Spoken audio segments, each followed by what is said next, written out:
Hi everybody, Troy from the Do-It-Yourself World and the Off-Grid Project.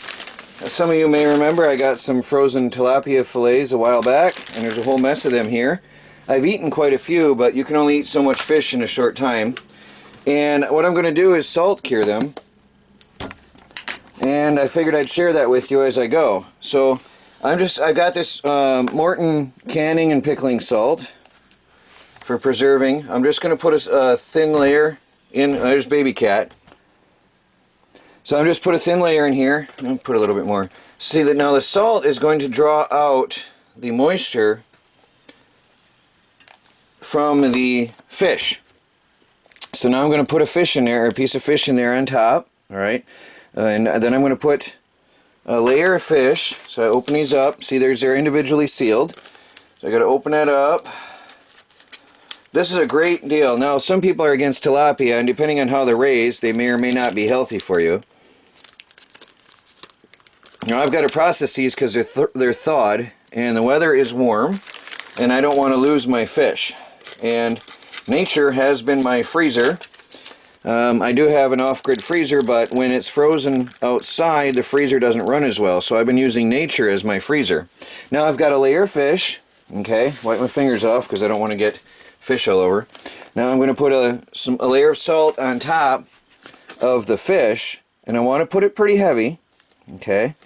Now what I'm going to do is continue to layer the salt and the fish, and then I'm going to come back to this.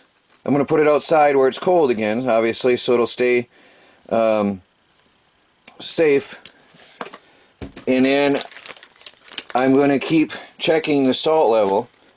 This is the way the pioneers and the Indians preserved their foods, basically. And just keep layering this on. I got a good layer of salt, and then I'll put another layer of fish here.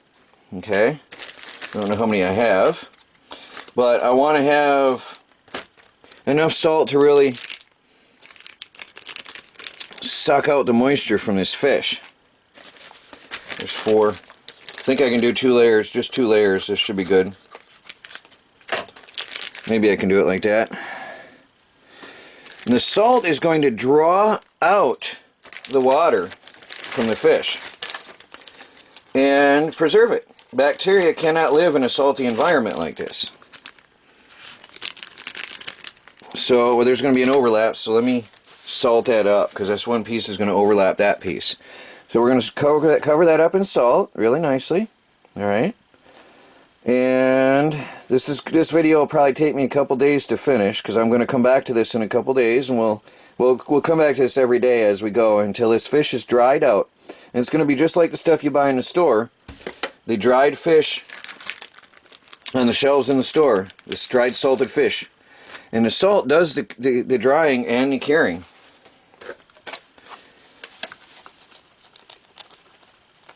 Cover that with salt. Now, for survival and off-grid living, you're going to need a lot of salt. I have the advantage of being not too far from the ocean, but when the grid is down, you won't be able to just drive to the ocean, so people should stockpile on salt. Their stockpile salt, because it is a valuable resource. Alright, now I'm just going to cover that and stick that outside where it's cool and let the salt do its work. And the salt is going to suck out the moisture from that fish and preserve it and cure it for me. And then I can later have that in soups, or as a baby cat hitting my thing. I can have that in soups, or I can have it on the trail. It's very salty though, so it makes a nice tasty snack for on the road or on the trail, or survival food. And fish soups, and we'll probably be doing that in the future, making fish soup using the fish that I have salted myself. Now if this works out well, I'm going to go back and get some more frozen fish fillets from Aldi, by the way. It's really cheap, and a very good deal. So we'll talk to you guys later. We'll check it again tomorrow. So an update on my salt curing fish. It's taken a long time because it was very cold out and below freezing temperatures for a long time now. But what I've been doing is taking the lid off the fish and leaving it in the pan in the sun during the daylight hours to dry, which is making it become very light and crispy now. This piece, for example, see, it's not even flexible. This one is trying out very nicely. It still needs some more time, and some of these are still a bit too flexible for my liking. But we will. I will let them stay out here during the sunlight periods. Oh, there's another piece down under there. Yeah, down buried under there. See, he needs to be exposed to the sun. That one's still too fresh. Now, the salt keeps any bacteria from getting in there, so it's completely safe and absolutely safe. The salt is a preservative, and the sun is drying it, so that I would feel comfortable with this fish no matter what, because it smells just like fish, even after it's been a couple weeks now. But like I said, it's been below freezing, and it only just started warming up to above freezing temperatures, and you need it just above freezing in order to salt cure it. Otherwise, it's just never going to evaporate at all. So anyway, we'll come back to that another time once it's dried. It just takes time, a lot of salt and a lot of time. Hey everybody, the salted fish is looking good. It has taken a few weeks, but that's because I had to, we had cold weather for most of the period, and what I was doing is opening the lid and letting the fish sit in the sun on the warmer and sunny days. And of course the cold weather didn't hurt because it just helped preserve the fish. But you got a little bit of yellowing from sitting in the sun so much. But the old methods were just to simply put your fish in the sun anyway, and you could sun dry your food, although that was done in warmer climates. With the colder weather, it just delayed the evaporation of the fish.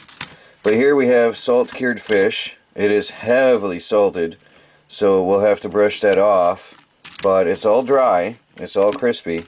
Now what I'm going to do to make sure it's really good for long-term storage is I will, when I put it away for final storage, what I'll do is I'll put it on the wood stove for a little bit in a flat pan, make sure there's no moisture at all in here, and then I'll vacuum seal it.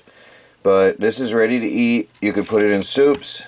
You could leave it on the shelf. As you see, you can buy salt cured fish in the on the shelf in a plastic bag, and it's ready to go.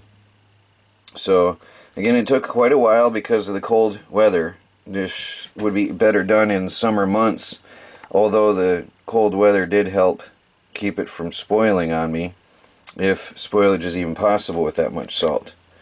So there it is, salt cured fish.